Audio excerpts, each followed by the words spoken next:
Ngomong-ngomong nih Pak, kata daerah Cikini itu asalnya dari mana sih Pak? Ini kan ada sungai nih, Ci. Nah itu di sekitar sungai itu banyak pohon kini. Jadi itulah sebabnya asal kata Cikini. Tempat yang tadinya kecil bisa menjadi besar ketika nama itu punya kualitas dalam pelayanan. Ingat Cikini, ingat kantor pos. Lalu buat orang yang jatuh cinta pun Cikini menarik juga. Cikini gondang dia, aku begini karena dia. Iya sudah. Orang pikirannya kalau misalnya mau melakukan praktek ilegal aborsi pasti kesini gitu ya. Saya pernah dengar juga itu sampai 7 bisa dikerjain. Gila, 7 udah gede ya.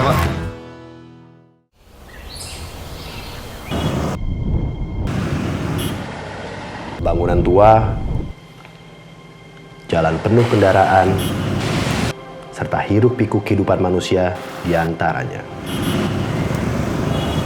Gue bukan orang yang menjalani rutinitas panjang di Cikini. Sentuhan yang terjadi antara gue dan Cikini seringkali sekedar. Berarti kalau misalnya jago gitar di sini bisa digilir berapa band kali ya? Biasanya jago gitar malah nggak kepake di sini karena yang kepake adalah yang asik. Audiens IKJ itu brutal coy. Parah. Gue ngeliat sendiri sih. Gue dan lo nyetem kelamaan di Sambit Merchant, Sambit Tasan. Sisi Tipsy dulu namanya bukan Sisi Tipsy. Namanya apa dulu? Flyover dulu namanya. Tapi setiap sentuhan itu selalu kasih gue memori rasa manis yang gak bisa dilupain tentang Cikini. Selalu ada perasaan dan pertanyaan. Manusia-manusia yang selalu bikin gue bergairah. Bangunan-bangunan yang selalu ngedorong rasa ingin tahu di kepala untuk menjangkau kenangan-kenangan di masa lampau.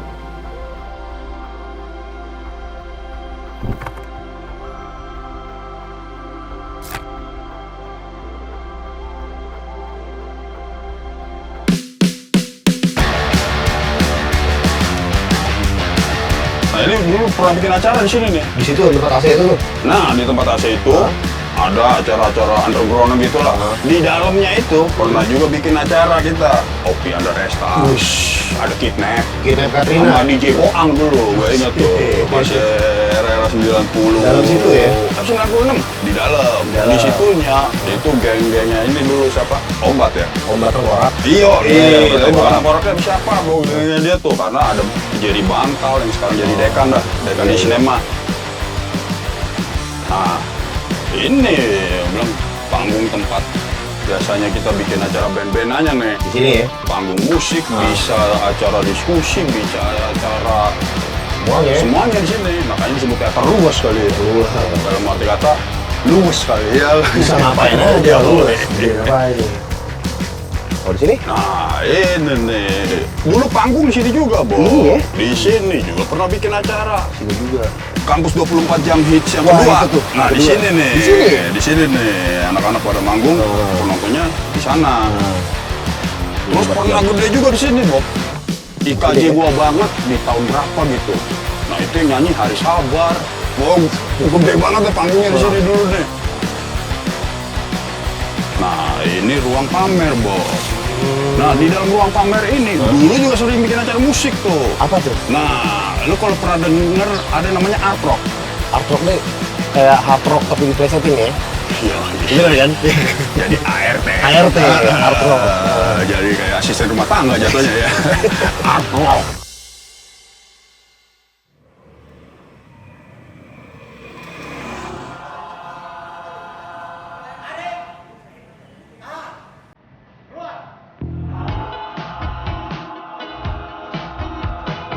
Kalau misalnya kita ngeliat dari konteks kesenian nih, bagaimana lu melihat kesenian itu melebur di area Cikini ini, Bang? Ada.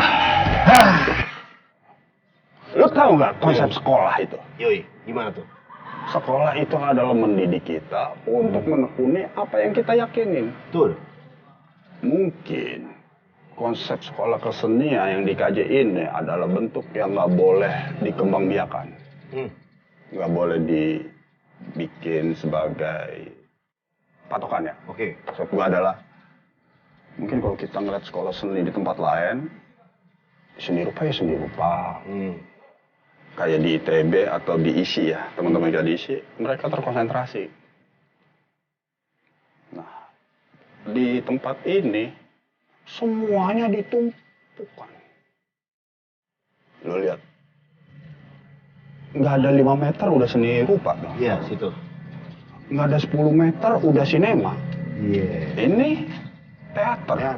Itu ada patung. Di depan tari. Di sini musik. Yang terjadi adalah apa? Semuanya saling memberikan pengaruh. Kayak gue dulu di sekolah baru masuk dari sana tuh. Iya, pintu masuk situ kan. Anak-anak sinema lagi syuting. Masuk sini lagi, bunyi gendang anak tari kedengeran. Lewat sini lagi, suara anak main musik lagi main biola. Sini anak teater lagi teriak-teriak. Baru gue masuk ke seni rupa. Perjalanan gue mungkin 10 menit sambil nyapa-nyapa temen kayak tadi itu ya kan. Karena di sini kan semua saling kenal. Udah banyak memberikan atmosfer-atmosfer ke kuping gue.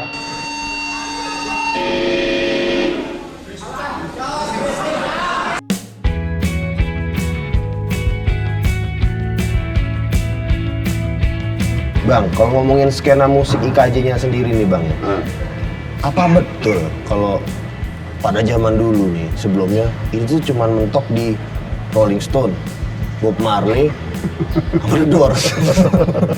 Sebelum ada Rokom Sakau, segala macam.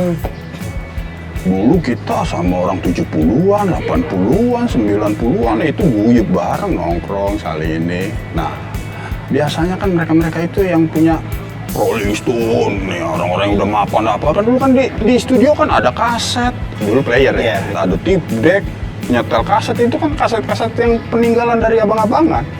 Makanya adanya kalau nggak Rolling Stone, kalau nggak The Doors, kalau nggak Marley, itu aja. Sampai akhirnya ada era di tahun mungkin kita sebut tahun 92 ya, kalau menurut cerita-cerita ya. Anak-anak seni rupa mulai mendobrak dengan bikin lagu sendiri. Bikin ngeband sendiri. Gue inget dulu nih, Marki, rumah sakit. Dulu masih seni rupa barat. Di tempat ini juga. Di sini? Bikin acara namanya Musik Kamar Mandi. Namanya aja udah Musik Kamar Mandi kan. Settingnya dibikin ada betap lah, ada gordennya, ada. Jadi semua dibikin satu rumah sakit. Ya akhirnya di sini ya banyak mencoba menampilkan hal-hal baru gitu yang mungkin di tempat lain belum ada. Nah, pada saat skena musik IKJ itu kan, lo kan sering jadi MC-nya tuh Bang, ketika lagi ada acara-acara musik di sini. Nah, itu lo bagaimana ngeliatin perkembangannya dari rumah sakit atau turun atau sekarang sampai School of Rock lah. Waktu itu sempat dibilang ini kan kampus School of Rock. Kalau melihat dari salah satu edisi majalah Rolling Stone ya pada saat itu. Blessing by disguise kali mungkin jatuh aja ya. Ada satu akhirnya mungkin dari teman-teman karena kita di sini terbiasa bukan kolaborasi dulu kayaknya karena keseringan nongkrong tetap ya. Wah, doi punya amunisi apa nih temen nih anak sinema nih. Oh dia kamera bang bisa gini-gini. Bisa lu ini? Bisa. Nanti ngedit gimana nih? Oh sini aja nih bang. Ada anaknya. Berkumpul begitu pun juga dalam hal akhirnya band-band seni rupa itu ada. Berarti kalau misalnya jago gitar di sini bisa digilir berapa band kali ya? Biasanya jago gitar malah nggak kepake di sini Pak. Karena yang kepake adalah yang asik. Ini jago tapi nyebelin, aduh. Ya karena mungkin karena kita melakukan dengan fun kali ya. Nah, akhirnya gue melihatnya bahwa bentuk kolaborasi inilah yang membangun akhirnya membuat terjadinya gerakan mungkin kita sebut School of Rock itu. Ya. Emang tempat ini emang tempat mengasihkan sih Bob. Iya sih, setuju gue.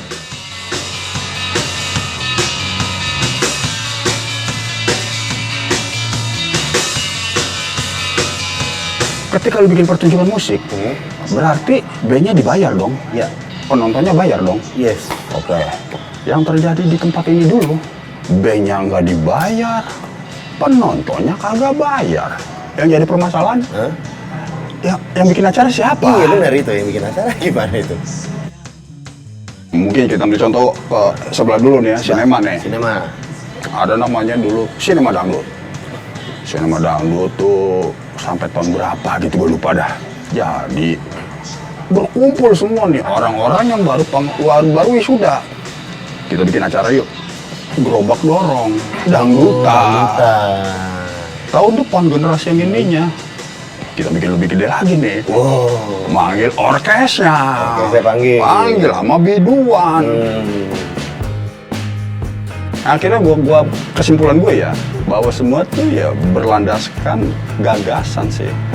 Ya karena keguyupannya itu kali ya, bahwa sebenarnya kita itu mempunyai banyak amunisi lagi. Tapi mau nggak kita bergabung nih untuk menguatkan? Kalimat gue kayak ini banget ya, kayak orang. Tapi yang terjadi di situ begini, Bob. Lo ini, yuk kita gabung, kita bikin ini yuk. Iya. Dari situ nongkrong akhirnya bikin sesuatu gede, makin lama makin gede. Ya, tapi karena waktu itu emang kita nggak berpikir buat ke profesional ya. Iya. Ketika kita keluar baru, kita benahin gitu. Nah, makanya mungkin terakhir apa? Sisi tipsi ya. Sisi tipsi sama Irama Pantai Selatan. Berarti terakhir ya.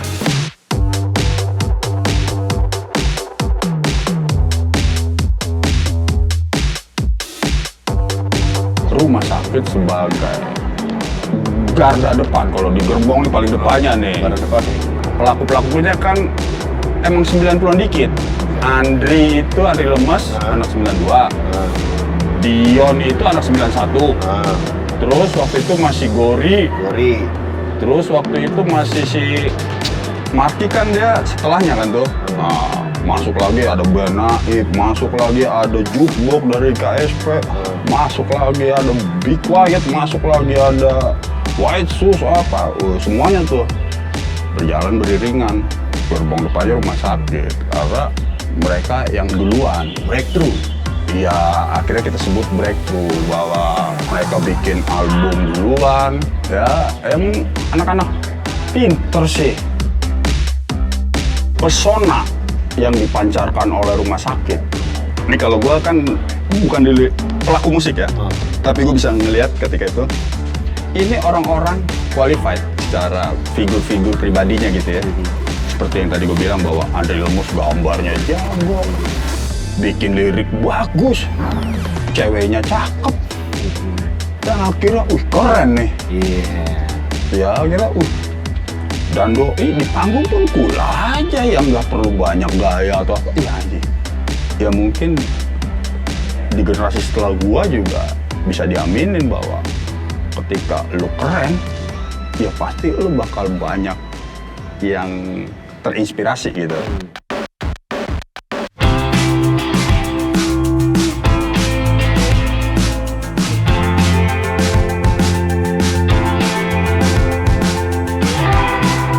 Jadi sebenarnya gue juga bukan yang paling pertama. Formasi yang paling pertama tuh ada 4 orang. 2 orang tuh yang senior gue di atas tahun 90-an lah. Ya. Jadi ceritanya tuh mau ada acara manggung, ngundang band-band IKJ. Ya. Pas kebetulan personilnya pada sakit tuh. 80% sakit lah. 80% sakit. Terus ada yang ngeliat tuh belum ada nama tuh. Ya udah rumah sakit aja loh. Mungkin kayak pasien semua gitu. Nah masalah nama sih sempat trouble di pas rekaman gitu. Kenapa Bang? Jadi dulu ada label yang nyuruh kita ganti nama. Oh gitu? Jadi mau kontrak tapi asal ganti nama. Nggak mau, nama sakit dong gitu. Indie. Terus nih ya, gue inget waktu gue belasan tahun lalu ya, kalau nggak salah ya tahun 2006 itu ulang tahun kita di keberapa, 36 atau apa lah ya. Itu tuh gue datang nih ke kampus ini, itu acaranya semua keluar. Ada lu, rumah sakit, ada Naif, ada Berisik, ada rame dah, ya ada White Shoes segala macam. Lu ingat nggak pada saat itu kenangan apa yang paling gila ya? Iya, yang pasti setiap kita dapat tawaran manggung di kampus sendiri, bebannya tuh 3 kali lipat daripada manggung di tempat lain. Bebannya 3 kali lipat? Iya, karena audiens IKJ itu brutal lagi. Parah, gue ngeliat sendiri sih. Udah, lo nyetem kelamaan di sambit mercon, sambit petasan ya. Iya, congor. Pernah dulu slang, harusnya bawain 5 lagu, 3 lagu disuruh turun sama Jimmy. Kalau Jimmy disuruh turun? diteriakin gitu kan dia bawa mic kan dia MC kan. Iya. Kak, udah kak, banyak yang mau main nih. Segitunya men. Segitunya. Audiens IKJ jadi di sini tuh ya karena kita kampus seni ya. Iya. Jadi kita tuh nganggep nggak ada superstar di sini. Semua equal. Nggak ada yang lo ngetop di luar fine, tapi di sini kita sama semua. Nah ini kalau kita balik ke skena musik IKJ lagi ya, gue kan termasuk yang gede, maksudnya ketika gue kecil beranjak dewasa, yang gue dengerin itu adalah ya anak-anak skena kalian-kalian inilah semuanya. Dan menurut tuh golden eranya tuh pas kapan tuh man? Kan banyak tuh ya turunannya, abis dari rumah sakit segala macem, abis itu semuanya bisa gue bilang quote unquote raja pensi semua. Ya balik lagi gue bilang sih timingnya emang kayak mendukung semua gitu. Jadi timing pensi lagi sering-seringnya, timing ada wadah tempat namanya poster di Hotel Mandala, terus timing di KJ bangun band-band baru, jadi kayak bersinergi semua gitu. Jadi itu kalau di KJ kan 94 tuh, kita rekaman 98. Nah pas 98 itulah mulai itu ada band-band baru yang tadi cuma cover-cover mau masuk rekaman, bikin lagu sendiri ya. Gitu ya. Kalau gue ini startnya 98, 98 sampai 2000 awal. 2000 awal tuh rumah sakit bubar tempat kan. Iya. Jadi kita bubar di skena lagi tinggi-tingginya. Di take over tuh sama Upstairs, Sunat Elektrik, White Shoes, naik semua tuh. Jadi kita generasinya ada gitu.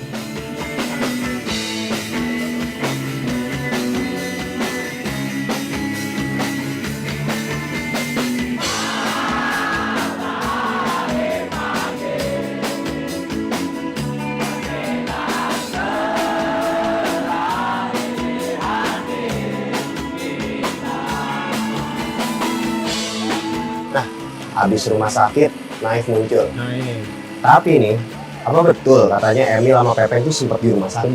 Sempat ya? Sempat. Jadi kalau nggak salah tuh zaman masih acara di Black Hole kalau nggak salah namanya tuh, di daerah Jakarta Timur. Itu personel yang asli lagi berhalangan. Di cover lah sama Emil bass, Pepeng main gitar. Oh, Pepeng main gitar? Main gitar sementara. Jadi kalau lo lihat di panggung, dulu masa itu kayak sirkus nih. Emil tinggi, lemes kan? Iya. Rino gede. Beda-beda gitu ya. Bahkan si David naik backing vokal dulu. Pada saat itu backing vokal rumah sakit ya. Swadaya dari teman-teman semua nih ya, dari cover, dari segala macamnya. Iya. Cover rumah sakit itu dibikin oleh Tony Tandun. Tony Tandun, ya. Itu dari album pertama sampai album keempat. Berarti yang bukan Tony Tandun cuma yang Timeless. Ya. Doang ya? Kita sendiri akhirnya. Kalau lu ngeliat regenerasi setelah eranya itu ya, setelah era Upstairs, Good Night, Aden, White Shoes segala macam, ada yang ini nggak, yang nyangkut sama lo nggak? Kalau kualitas sih, gue bilang sih semua di atas rata-rata band Indonesia ya. Maksud gue musikalitas mereka, gue bukan bicara skill ya, tapi aransemen ya, terus eksplorasi sound itu gokil sih gue bilang IKJ. Tapi yang teori IKJ sih yang gue tahu sisi tipsi itu dan beda lagi tuh jazz gitu kan. Iya. Udah gitu bikin aliran sendiri lagi, dirty jazz. Jadi kayak oke, jazz, tapi gue beda nih dirty jazz gitu. Tetap ada bedanya gitu. Iya. Karena nggak mau sama dengan yang lain, jadi mereka explore untuk beda, punya unik sendiri-sendiri gitu.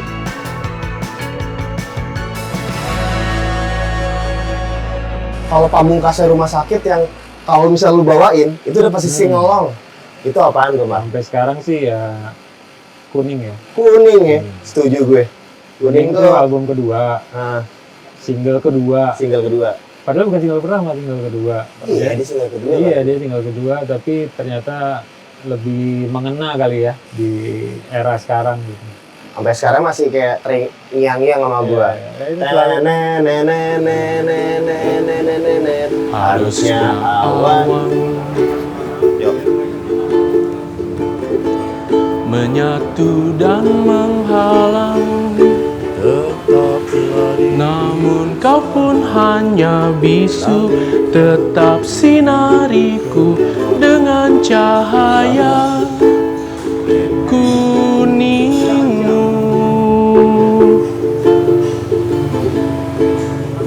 Tetap berputar. Jauh sudah terasa, namun jarak yang kau tempuh telah membuatku lebih dekat lagi denganmu. Ceritakan padaku indahnya keluh kesahmu sebelum angin senja membasuh jauh. Mari kita berdiri bersama. Tetaplah di istanamu, langit yang biru kelabu. Biarlah rinduku ku simpan bersama mimpiku. Bilakah kau ajak aku bertemu kembali selalu? Ku tunggu kuningmu di setiap waktuku.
berganti kecewa di laut ini.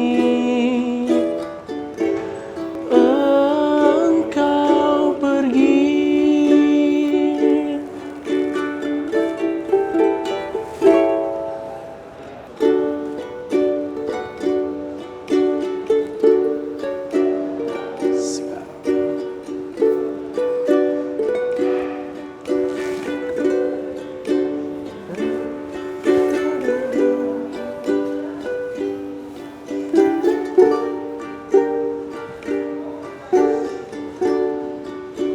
Ini dia nih, Rama Pantai Selatan yang dibilang-bilang akan menjadi suatu band yang akan bersinar di 2022 ini. Amin aja gue mah.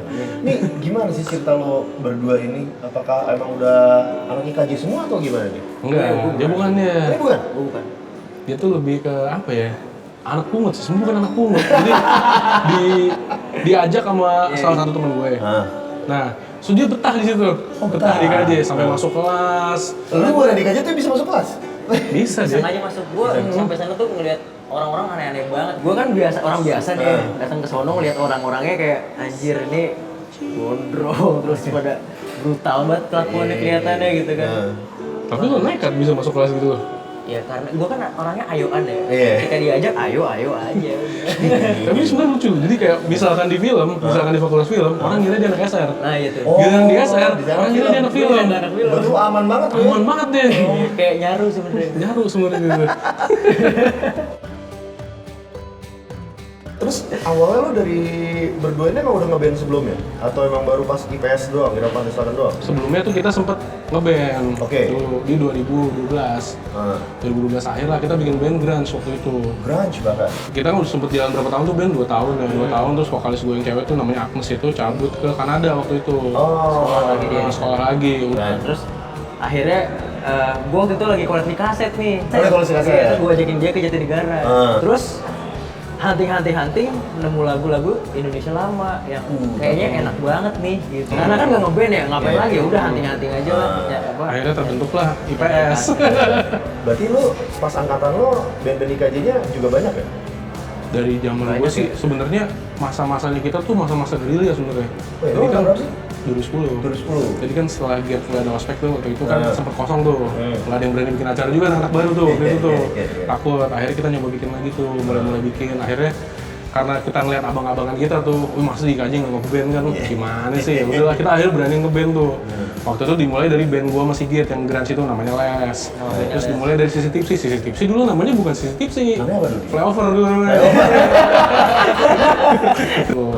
Terus mulai dibikin konsisten lah, jadi kita mulai sering main di acara kampus walaupun awalnya kita pernah ditimpukin juga pertama kali main tuh, kita pernah main, inget kita ditimpukin botol. Oh iya. Pertama kali main, sampai yang paling epic kita ditimpuk nasi kotak tapi nggak dikaretin, jadi lauknya terbuang. Terus wes, kasih gitu. Itu perasaan semua band digituin di IKJ? Itu pertama kali kita manggung tuh, wah. Cerita tiada akhir itu, waduh, bukan kelar gitu. Karena gue outsider ya, gue ngeliatnya kayak anjir ini keren banget.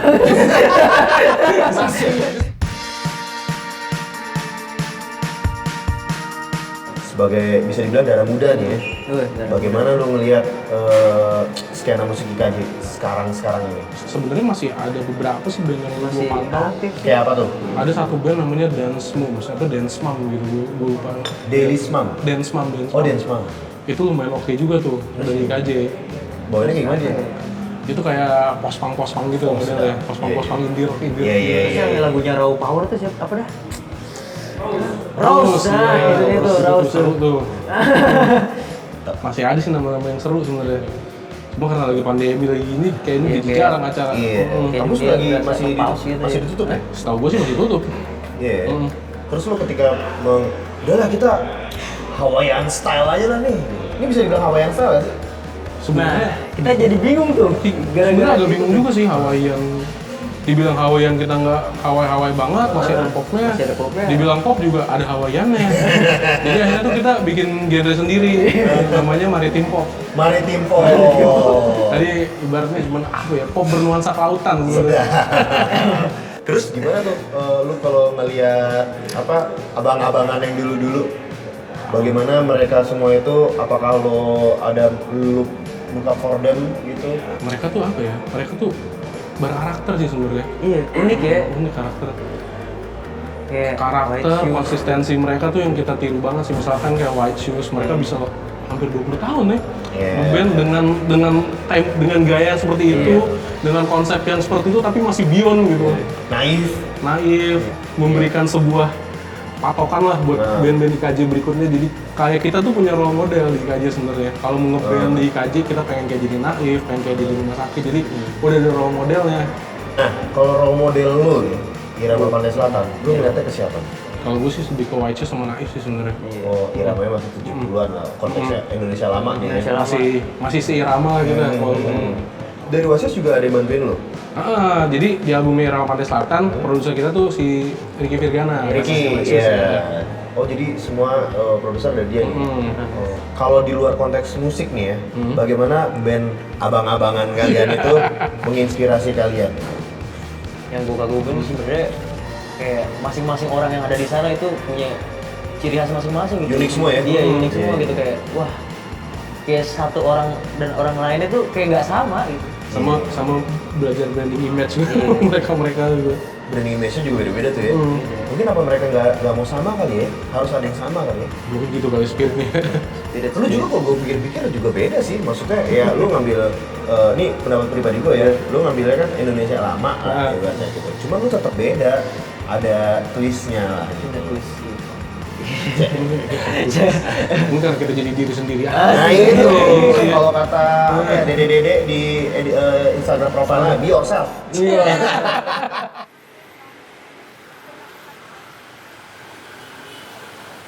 Hal apa yang ada di kepala lo ketika gue bilang Cikini seni dan musik? Ini agak kocak sih sebenarnya. Gue kalau denger Cikini tuh inget kayak Cikini kegondang dia, gue begini gara-gara dia. Movie Pranologi juga ngomong gitu tuh. Kayak Kalau lu, Rif? Cikini tuh dikenal karena musiknya sebenarnya. Kayak orang nyebut Cikini ditambahin 73 orang pasti ingetnya band-band IKJ. Mindset orang ketika mendengar nama Cikini tuh udah pasti seni dan musik sebenarnya kayak gitu. Dan Cikini tuh menurut gue ajaib sih, karena gue ketemu orang-orang keren tuh di Cikini. Iya, setuju. Dia keren. Iya, setuju banget. Gue Benar-benar setuju banget sama lo. Nongkrong. Iya, ambience-nya sih ambience nongkrong kan. Baru masuk tim, mungkin nggak sekarang ya. Iya dulu. Itu kan udah tongkrongan semua tuh, payung-payung, tempat makan, sampai 21-nya pun pelatarannya itu enak buat nongkrong kan, adem gitu. Jadi gue pernah anak Universitas Esa Unggul, kan kampusnya bagus tuh ya di Tomang tuh. Main ke sini, dia nggak dapetin tuh yang di kampus dia gitu. Jadi ini kampus hidup banget ya, dia bilang hidup gitu. Suasananya hidup banget, di sana ada yang baca puisi, situ ada yang latihan dance. Itu, terus depan nongkrong makan gitu. Jadi suasana kayak gitu tuh susah tuh di kampus lain kayaknya.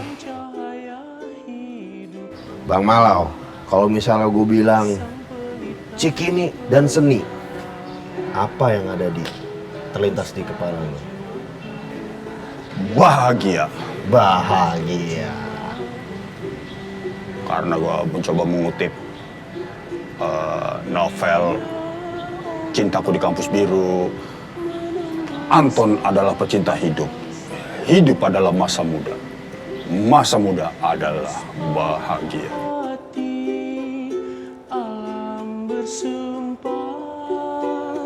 Kenangan, perjalanan, dan memori rasa yang sangat manis akan selalu tersimpan di hati kita semua. Cikini, yang masa lalu dan masa kininya cuma dibedakan huruf TJ dan C di depannya, ternyata sudah sangat berkembang melebihi rencana dan bayangan-bayangan. Gue melalui banyak hal di perjalanan ini. Perjalanan waktu yang menciptakan memori rasa buat gue. Meski ironis di beberapa bagian, tapi tetap terasa begitu manis. Raden Saleh, kota yang tumbuh, calon-calon jiwa yang gugur. Kesenian, kehidupan, dan irama pantai selatan. Merdu, suaramu nyamankan hati. Alam berdendang riang, ombak menderu derang. Puspa jiwaku yang termanis cuma untukku.